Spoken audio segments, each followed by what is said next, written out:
ஐயா, சிரிப்புல பல வகை உண்டு. அம்மா அப்பாவை பார்த்து சிரிச்சாங்கன்னா அன்னைக்கு சம்பள நாளுன்னு அர்த்தம். அப்பா அம்மாவை பார்த்து சிரிச்சாருன்னா அவர் டாஸ்மாக் கடைக்கு போயிட்டு வந்திருக்காருன்னு அர்த்தம். ஒரு போலீஸ்காரர் ஒரு கடைக்கு முன்னாடி நின்று நம்மட்டு சிரிப்பு சிரிச்சா மாமூல் கேக்குறாருன்னு அர்த்தம்.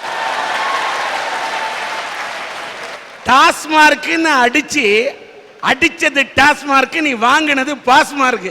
எடுத்த எடுப்புல பாஸ்மார்க் வாங்குற.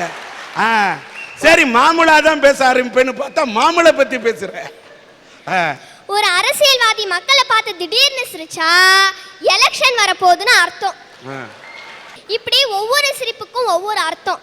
ஆனா இனிமையான உன்னதமான புனிதமான சிரிப்பு தான் எங்க குழந்தைகளுடைய சிரிப்பு. ஐயா, அண்ணா சொன்னாரு எதிர்கால இந்தியா வகுப்பறையில் இருக்குன்னு.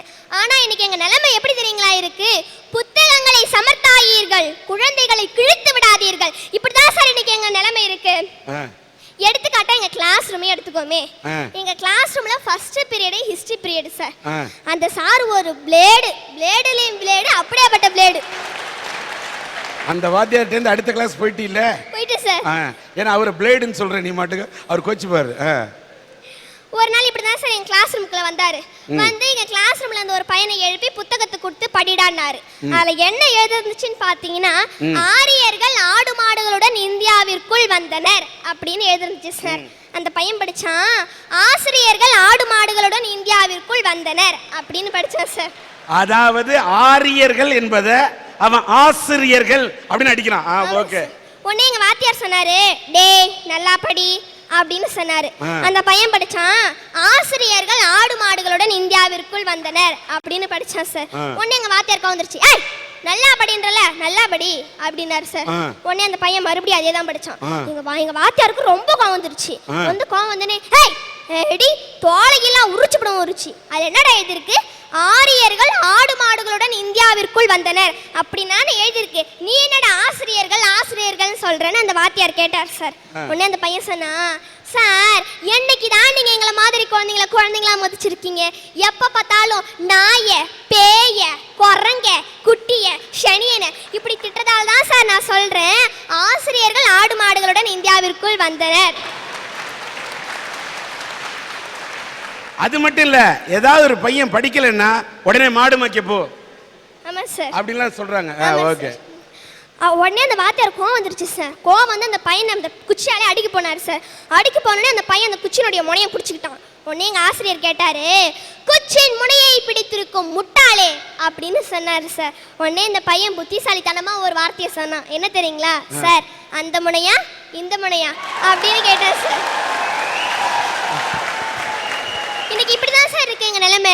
சரி, படிக்கிற குழந்தைங்களுடைய நிலைமை தான் இப்படி இருக்குன்னு படிக்காத ஏழை குழந்தைகளுக்கு போனா அவங்களுடைய குடும்பம் வாய்விட்டே சொல்ல முடியல சார். என்ன தெரியுங்களா நடக்குது? அவங்க பெத்தவங்க அந்த குழந்தைய பெத்தெடுத்து ஏழ்மையுடைய காரணமாக அந்த குழந்தைங்கள சின்ன வயசுலயே பொதி சுமக்க விடுறாங்க. இப்படிதான் ஒரு பையன் சொன்னா, அப்பா நீ என்ன பண்றன்னு நான் கேட்டேன். அதுக்கு அந்த பையன் சொல்றான், நான் பீடி சுத்துறேன். ஏன்னா எங்க பெத்தவங்க ஊரை சுத்துறதால நான் பீடி சுத்துறேன்னு சொல்றேன் சார். இப்படி பல கொடுமைகள் எங்களுக்கு நேர்ந்துட்டு வந்தாலும் இந்த காலத்துல ஒரு கவிஞன் எங்களை பத்தியும் எங்களை புகழ பத்தியும் அழகா ஒரு பாடல் எழுதியிருக்காரு. என்னன்னு தெரியுங்களா?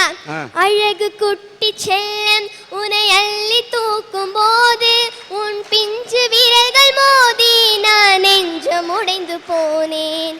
ஆலை கடத்தி போகும் உன் கண்ணு குழியில் சிரிப்பே, விரும்பி மாட்டிக்கொண்டே நான் திரும்பி போக மாட்டேன்.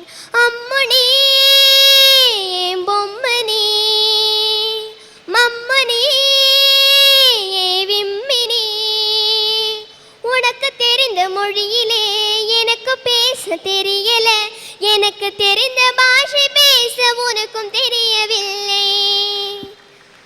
அப்படியேப்பட்ட அருமையா பண்ணு. Thank you sir. இப்படி வெள்ள செழிப்பும் கள்ள கபடமற்ற மனசும் பெற்ற குழந்தைகள் தான் எல்லா நாளோட இனிய நாள். ஆமா, என்னமோ பொதுவாக நினைக்கிறதோ ஆண் பெண் இருபாலார் தான் இருக்காங்கன்னு. இன்னைக்கு இருக்கிற மக்கள் எத்தனை வகையில் இருக்காங்க தெரியுங்களா? அறிவு, பேரறிவு, நுண்ணறிவு, மெய்யறிவு, அறிவில் சிறந்தவன், அறிவில் தேர்ச்சி பெற்றவன், அறிவில் வளர்ச்சியுடையவன், சித்தர்கள், ஞானிகள், யோகிகள், மடாதிபதிகள், முனிஞான வீரர்கள் மற்றும் ஆராய்ச்சியாளர்கள் நல்லவன் கெட்டவன் அயோக்கி பையன் பஞ்சமா பாதகம் துரோக செயல் பண்றவன் மதுப்பித்தன் மாதுப்பித்தன் சூதுப்பித்தன் கொலை களவு கல் காமம் பொய் பேசுறவன் அம்மா அப்பாவை அனாதி இல்லத்தில் விடுறவன் அம்மா அப்பாவை அம்போன்னு விட்டுட்டு போறவன் பொண்டாட்டி பேச்சு கேட்டு அவ பின்னாடியே போறவன் சாமியே கும்பிடாதவன் கொணை சிரிப்பு சிரிக்கிறவன் அல்லப்பாரு பார்க்குறவன் மேலே பார்க்குறவன் கீழே பார்க்குறவன் தரித்திரம் பிடிச்சவன் நெகம் வெட்டாதவன் பீடை பிடிச்சவன் தெல்லவாரி தெருப்பொறிக்கு மொல்ல மாதிரி முடிச்சவைக்கு உருட்டு பெரட்டு திருட்டு உத்தமி பெண் பத்தினி பெண் குலமகள் குடும்பஸ்திரீ ஒழுக்கமுடைய பெண்கள் நல்ல பெண்கள் குடும்ப பாங்கான பெண்கள் சாதனை புரியிருக்கின்ற சான்றோர்களுடைய புதல்விகள் பாரதி கண்ட புதுமை பெண்கள் மற்றும் ஓடுகாலி மலடி மூதேவி அடங்காப்பிடாரி வாயாடி வெறிஞ்சிருக்கு இன்னொரு 60 பேர் இருக்காங்க. அதை சொன்னா காதெல்லாம் ரொம்ப வலிச்சிருங்க. அப்படி இருக்காங்க. ஆனால் ஐயா அவர்களே, இத்தனை வகையான மனிதர்கள் இருக்கிற இந்த சமுதாயத்தில் அந்த மக்களெல்லாம் ஒவ்வொரு நாளும் இனிமையான நாளுன்னு நினைக்கிறாங்க. ஆனால் என் மனைவிங்க இன்னைக்கு காலையில் நேற்றுக்கு காலையில் நான் கூட அடுக்குமொழி பேசி பார்த்துருக்கிறேன். நீ அடுக்கிக்கிட்டே போற முடியும். இன்னைக்கு தான் அடுக்கிறேன். வாழ்த்துக்கள் ஐயா. நேற்று காலையில் மனைவி என்னை கூப்பிட்டா, மாமா இங்கே வாங்க, பைப்பில் தண்ணி வந்து 4 நாள் ஆச்சுன்னா. அதுக்கு நான் என்னமா செய்யணும்னு, மாமா அந்த பெரிய குழாய் உடஞ்சி போச்சாமா, அதனால் அரசாங்க லாரியில் தண்ணி கொண்டு வந்து விடுறாங்க, போய் பிடிச்சிட்டு வாங்கன்னா. நானும் மனைவி சொன்னான்னு ஒரு குடத்தை கொண்டு போய் எம்டி குடத்தோடு நின்றுட்டு இருந்தேன். நல்ல தண்ணி லாரி வந்து அப்படி திரும்பி நின்று பைப்பை ஓப்பன் பண்ணி விட்டாம் பாருங்க. ஒரே ஆம்பளை பொம்பளை கூட்டம் முட்டி மோதி பிடிக்கிறாங்க. நானும் என் மனைவி சொன்னாங்கங்கிற நம்பிக்கையில் உள்ள நுழைஞ்சு பிடிச்சனுங்க ஐயா. வெளியே வர்றேன், என் குடத்தையும் காணும், என் இடுப்பு வேட்டியும் காணும். பேந்த முடிச்சுட்டு போய் என் மனைவி முன்னாடி நின்ன. என் மனைவி சனியனை நீ எல்லாம் எனக்கு வந்து வாழ்க்கப்பட்டு தொலைஞ்சன்னு அப்படி புடவை எடுத்து இடுப்பில் சொருவின. என் மனைவி அந்த நல்ல தண்ணி லாரியை நோக்கி ஓடுனாங்க. என்ன குடம் கூட இல்லாமல் ஓடுறாளேன்னு நானும் பின்னாடியே ஓடினேன். போன வேகத்தில் மனைவி என்ன செஞ்சா தெரியுங்களா, மழன்னு அந்த நல்ல தண்ணி லாரி கூட்டத்துக்குள்ள நுழைஞ்சு 2 குடம் தண்ணீர் பரபரன்னு இது மாதிரி 6 வேட்டி உருவிட்டு வந்தாங்க. அப்படி உருவன வேட்டி 22 நீளம் போட்டு காஞ்சிட்டு இருங்க பாருங்க. என் மனைவிக்கு 2 குடம் தண்ணீர் இனிமையான நாள், எனக்கு 22 வேட்டி கிடைச்சதுங்க. அதைத்தானுங்க நான் இனிமையான நாளுன்னு சொல்றேன் ஐயா அவர்களே. ஆனா பாருங்க, என் மனைவி என்னை பார்த்து ஒரு பாட்டு பாடுவா. ஆடியில் சேதி சொல்லி அவனியில் தேதி வச்சு சேதி சொன்ன மன்ன வருதான். இப்படியே பாடிட்டு கடைசியில் ஒரு வரி சொல்லுவா, ராசாவே நீ வேணும் 7 ஜென்மந்தானா. முந்தா நாள் கோயிலுக்கு கூட்டிட்டு போனங்க. அர்ச்சகர் திருநீர் சந்தனம் குங்குமம் கொடுத்தார். நான் அழகா எடுத்து நெத்தியில பூசிட்டேன். என் மனைவி திருநீரை மட்டும் பூசினவா குங்குமத்தை எடுத்து இந்த தங்கத்தாலான ஆம்பளை கட்டியிருக்கான் பார் தாலி, அதில் வச்சு அமுக்குற. ஐயா நான் எதுக்குன்னு கேட்டேன். என் மனைவி சொன்னா, இற்றைக்கும் 7 பிறவிக்கும் இந்த இழிச்சவாயனே புருஷனா வரணுங்கிறக்கா. ராசாவே நீ வேணும் 7 ஜென்மந்தா. ஆனால் இன்னைக்கு செய்யற ரூட்டி கொஞ்சம் நஞ்சம் இல்லைங்க. ஒரு மனிதன் எப்படி இருக்கணுங்கிறதுக்கு ஒரு செய்தி சொல்றேன் பாருங்க. ஜேபி சந்திரபாபுன்னு ஒரு நடிகருங்க.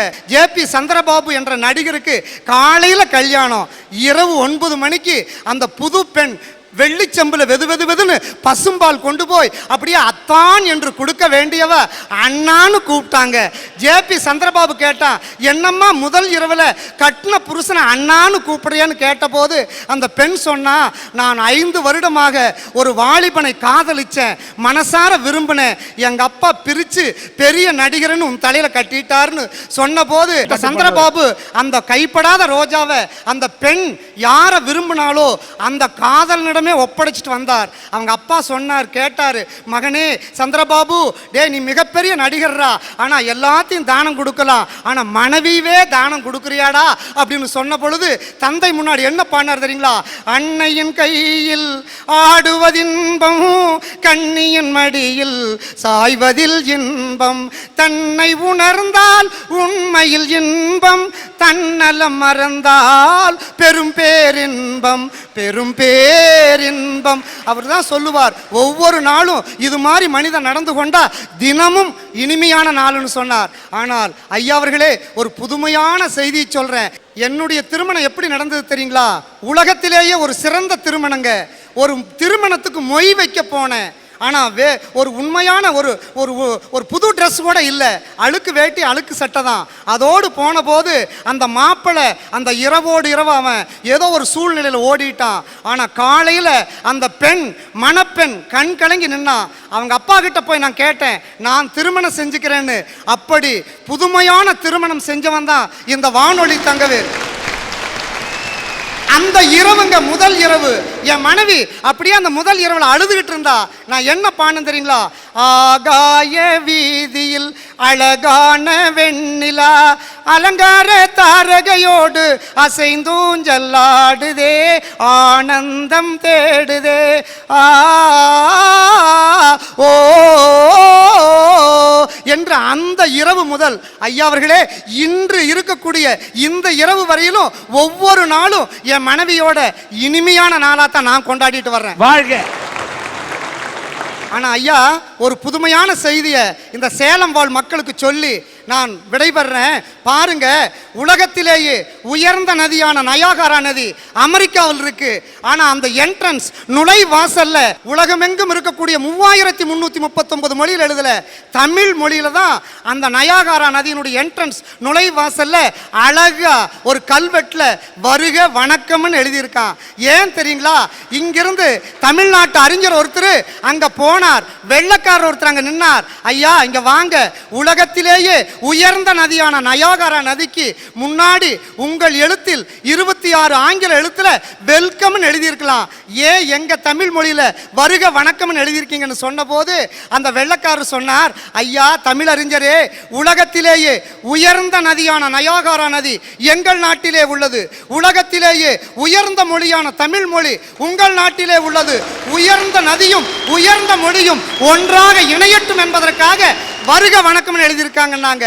அப்படிப்பட்ட உலகமெங்கும் இருக்கக்கூடிய தமிழ் நெஞ்சங்கள், தமிழ் சான்றோர்கள், அந்த தமிழ் தாங்கிய நெஞ்சங்கள் மற்றும் உலகத்தில் இருக்கக்கூடிய அத்துணை மக்களும் ஆணும் பெண்ணும் எல்லோரும் பல்லாண்டு வாழட்டும் என்று சொல்லி வானிதழ் ஒன்செங்காந்தன் ஆம்பல் அனிச்சம் தன்கைய குவளை குறிஞ்சி வெச்சி செங்கோடு வேரி தேமா மணிச்சிகை உருதுநாறு அவிழ்கொத்து உந்துள் கூவிலம் எரிபுர எருளம் சுள்ளி கூவிரம் வடவனம் வாகை வான் பூங்குடசம் எருவை செருவிலை மணிப்பூங்கருவிலை பைனி வாணி பல்லினர் குரவம் பசும்பிடி வகுலம் பல்லினர் காயா விரிமலர் ஆவிரை வேரல் சூரல் குருயி புளை குறு நறுங்கண்ணி குறுகிளை மருதம் விரிப்பூங்கோங்கம் போங்கம் திலகம் தேங்கமிழ் பாதிரி செருந்தி அதிரல் பெருந்தன் சண்பகம் கரந்தை குளவி கடிக்கமல் களிமா தில்லை பாலை கல்லுவர் முல்லை புள்ளை பிடவம் சிறுமாரோடம் வாழை வள்ளி நீள் நல்ல தாளை தளவம் முள்தாட்டாமரை ஞாழல் மவ்வல் நருந்தன் கோவிடி சேடல் செம்மல் சிறு சங்குரளி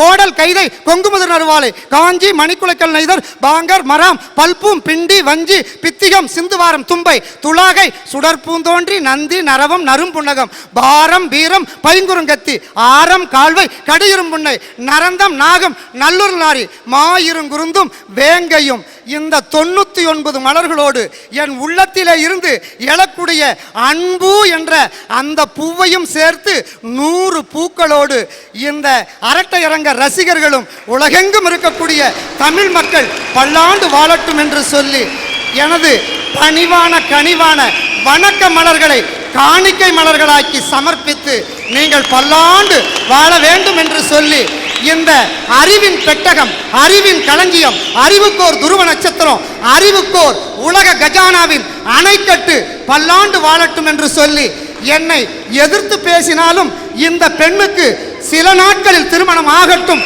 என்று வாழ்த்து உங்களிடமிருந்து விடைபெறுகிறேன். வாய்ப்புக்கு நன்றி நன்றி நன்றி நன்றி. வாழ்த்துக்கள்.